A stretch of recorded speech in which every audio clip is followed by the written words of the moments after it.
तो चलते हैं ग्राफिकल एनालिसिस ऑफ मोशन की तरफ। Graphical analysis of motion, graphical analysis of motion, graphical analysis of motion. इसमें हमारे पास सबसे पहला है DT graph, DT graph, displacement time graph, displacement time graph. इसमें हमने एक साइड पे टाइम को लेना है और इस साइड पे हमने डिस्प्लेसमेंट को लेना है। ठीक है जी। फॉर एग्जाम्पल मेरे पास ये लाइन आ गया, ठीक है जी, मैंने टाइम को चेंज किया, इधर डिस्प्लेसमेंट भी चेंज होता गया, तो ये हमारे पास स्ट्रेट लाइन हमारे पास फॉर एग्जाम्पल आ गया। जितने भी ग्राफिकल एनालिसिस है उसमें जो स्लोप है ना वो बड़ा ज़रूरी है। किसी ग्राफ का स्लोप हम कैसे मालूम करते हैं, तो सबसे पहले हम स्लोप की तरफ चलते हैं कि स्लोप हम कैसे फाइंड करते हैं। स्लोप बेसिकली हमारे पास टेंजेंट थीटा होता है, टेंजेंट थीटा होता है, ठीक है, और ये बराबर होता है चेंज इन वर्टिकल, वर्टिकल को अगर मैं डेल्टा वाई कहूँ और हॉरिजॉन्टल को मैं डेल्टा एक्स कहूँ, तो change in vertical position divide by change in horizontal position, ये स्लोप का फार्मूला है आपके पास। ठीक है जी। अब वर्टिकल में मेरे पास डिस्प्लेसमेंट है, ठीक है जी, और हॉरिजॉन्टल में मेरे पास टाइम है, तो इससे ये स्लोप का फार्मूला है आपके पास। बस इस ये जनरल फार्मूला है स्लोप के लिए, आप किसी भी ग्राफ के लिए आप इसको अप्लाई कर सकते हैं। मेरे पास डी ग्राफ है, ठीक है जी। अब स्लोप से मुताबिक कुछ चीजें हैं जो आपको याद आनी चाहिए। स्लोप, अगर आपका एंगल 90 से कम है, थीटा लेस देन 90 है, तो आपका स्लोप पॉजिटिव है। स्लोप क्या है? पॉजिटिव है। ये स्लोप से मुताबिक एमसीक्यूज आ सकता है। अगर थीटा 90 से कम है तो स्लोप आपका पॉजिटिव होगा। अगर थीटा 90 से ग्रेटर है, फॉर एग्जांपल इस तरह आपका स्लोप आ गया, ये जो है ना ये एंगल 90 से ग्रेटर है, तो इस केस में आपके पास जो स्लोप होगा वो नेगेटिव होगा। स्लोप क्या आएगा? नेगेटिव आएगा। तो ये स्लोप से मुताबिक कुछ एमसीक्यूज है जो आपके पास होनी चाहिए। अगर थीटा 90 से कम है तो फिर स्लोप पॉजिटिव है, अगर थीटा 90 से ग्रेटर है तो फिर स्लोप आपका नेगेटिव आएगा। ठीक है जी। अब मैं आप लोगों से एक सवाल पूछ रहा हूँ कि मेरे पास ये लाइन है, एक ये लाइन है ए, एक लाइन है बी और एक लाइन है सी, तो स्लोप किस लाइन का ज्यादा होगा? तो स्लोप जो है ना वो सी लाइन का बी से ज्यादा होगा, फिर ए से ज्यादा होगा, फिर बी का ए से ज्यादा होगा। तो ये जितना एंगल आप बढ़ा रहे हैं उतना ही स्लोप बढ़ रहा है। ठीक है जी। अब ये टेंजेंट थीटा क्यों है? टेंजेंट थीटा इसलिए है क्योंकि ये वर्टिकल डिवाइड बाय, देखो ना, परपेंडिकुलर डिवाइड बाय बेस, इसको हम टेंजेंट थीटा कहते हैं, तो इसलिए स्लोप को हमने टेंजेंट थीटा से तशबीह दी है। तो ये स्लोप का बेसिक कांसेप्ट है, इसको आप नोट करें। ठीक है जी। अब एग्जामिनर इससे सवाल पूछता है कि जो स्लोप है ना, slope of DT graph, slope of DT graph, displacement time graph का स्लोप किसके बराबर आता है? ये आपके पास वेलोसिटी के बराबर आता है। किसके बराबर आता है? वेलोसिटी के बराबर। ये बड़ा इंपॉर्टेंट एमसीक्यू है। इसके बाद आपसे एग्जामिनर ये भी पूछ सकता है कि slope of distance time graph, ये आपके पास डिस्टेंस टाइम ग्राफ आपके पास स्पीड के बराबर आता है। ठीक है जी।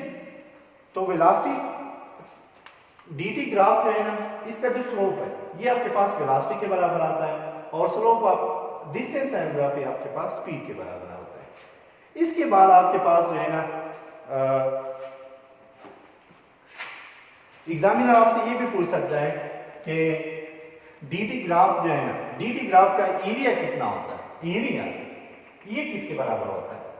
ये भी एमसीक्यूज आ सकता है। ये डीटी ग्राफ है, एग्जामिनर आपसे पूछ सकता है कि area under the DT graph, area under the DT और एसटी, डिस्टेंस टाइम ग्राफ, ये किसके बराबर आता है? तो ये आपके पास नो फिजिकल क्वांटिटी, इससे कोई भी फिजिकल क्वांटिटी आपके पास नहीं आती है। ठीक है जी। ये बात याद रखें कि इससे आपके पास कोई फिजिकल क्वांटिटी नहीं आती है। ठीक है जी। ये डीटी ग्राफ के कुछ एमसीक्यूज है जो आपके काम आ सकते हैं। इसके बाद हमारे पास वेलोसिटी टाइम ग्राफ है, velocity time graph, VT graph, VT graph, velocity time graph. ये बड़ा इंपॉर्टेंट है एमसीक्यूज के हवाले से। इसमें आपने एक साइड पे टाइम को लेना है, एक साइड पे आपने वेलोसिटी को लेना है। ठीक है जी। ये मेरे पास ग्राफ बन गया, वेलोसिटी टाइम ग्राफ। अब पहले एमसीक्यूज इसमें ये है इसको नोट करें। अब पहले एमसीक्यूज हमारे पास क्या है, वेलोसिटी टाइम ग्राफ है कि slope of velocity time graph क्या आता है, स्लोप ऑफ वीटी ग्राफ। ये आपको देता है, देखो ना स्लोप क्या है, delta we by delta T, ये स्लोप है ना, delta we by delta T, ये स्लोप है। और ये किस चीज के बराबर है, ये एक्सेलरेशन के बराबर है। ये आपको एक्सेलरेशन देता है, ये आपको क्या देता है, एक्सेलरेशन देता है। लेकिन ये आपको एवरेज एक्सेलरेशन देता है। कभी कभार एग्जामिनर इस तरह भी पूछता है, ये आपको एवरेज एक्सेलरेशन देता है। ठीक है जी, ये आपको एवरेज एक्सेलरेशन देता है, सिर्फ एक्सेलरेशन नहीं, ये आपको एवरेज एक्सेलरेशन देता है, ये इसका जो स्लोप है।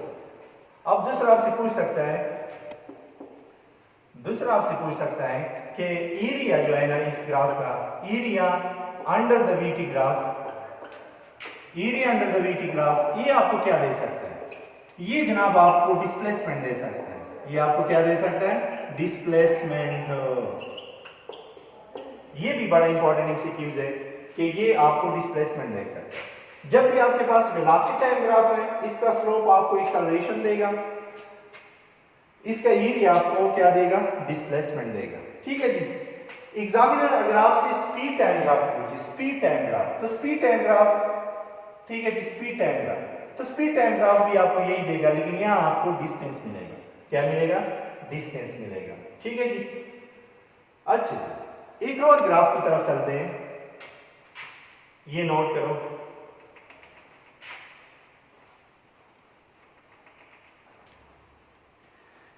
Acceleration time graph, acceleration time graph. अच्छा, इसमें हम क्या करते हैं, इसमें हमने टाइम को इस साइड पे लेना है, एक्सेलरेशन को हमने इस साइड पे लेना है। ये मेरे पास फॉर एग्जांपल लाइन आ गया, ठीक है जी, यूनिफॉर्म ग्राफ है ये। अच्छा, इसमें हमारे पास एग्जामिनर आपसे पूछ सकता है कि slope of eighty graph, eighty graph, acceleration time graph का जो स्लोप है वो आपको क्या देगा, शाबाश। एक्सेलरेशन, इसका जो स्लोप क्या बनता है, for example change in acceleration divide by change in time, इसको हम जर्क कहते हैं, इसको हम क्या कहते हैं, जर्क। तो इस ग्राफ का जो स्लोप है ये जर्क के बराबर है। ये किसके बराबर है, जर्क के बराबर। इसको जोल्ट भी कहते हैं, जोल्ट, जोल्ट या जर्क। तो ये बड़ा इंपॉर्टेंट एमसीक्यूज है, एग्जामिनर पूछता है, तो ये आपके पास होना चाहिए। इस तरह आपसे पूछता है कि एरिया अंडर द, इस ग्राफ से रिलेटेड, एरिया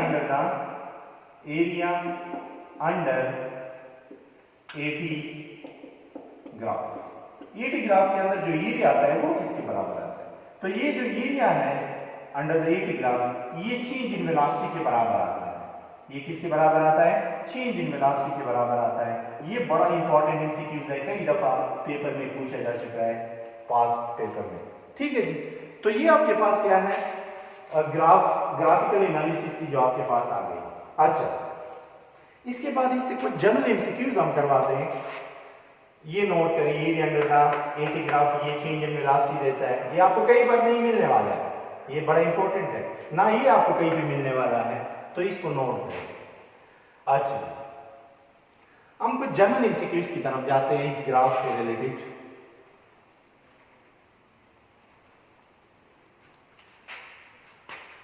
अच्छा, कोई भी ग्राफ हो, अगर आपको, चाहे फॉर एग्जांपल मैं वीटी ग्राफ की बात करता हूं, अगर इस तरह हो, तो इसका ये मतलब है कि इसका स्लोप कांस्टेंट है। स्लोप क्या है, कांस्टेंट है।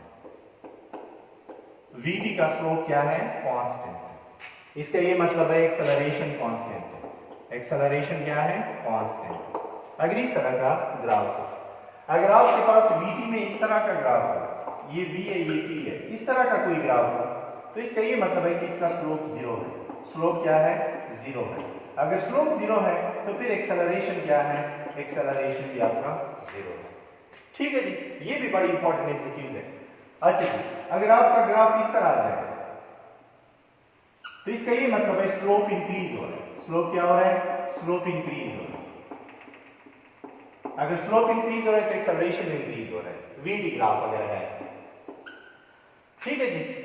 इसके बाद अगर आपके पास ये ग्राफ, इसके बाद अगर आपके पास इस तरह ग्राफ आ जाए, ये टी है, ये बी है, इस तरह आ जाए, तो इसका ये मतलब है स्लोप आपका डिक्रीज हो रहा है। स्लोप क्या हो रहा है, डिक्रीज हो रहा है। अगर स्लोप डिक्रीज हो रहा है इसका मतलब है एक्सेलरेशन आपका क्या हो रहा है, डिक्रीज हो रहा है। तो ये वीटी ग्राफ से रिलेटेड कुछ ग्राफ थे जो आपको याद आने चाहिए।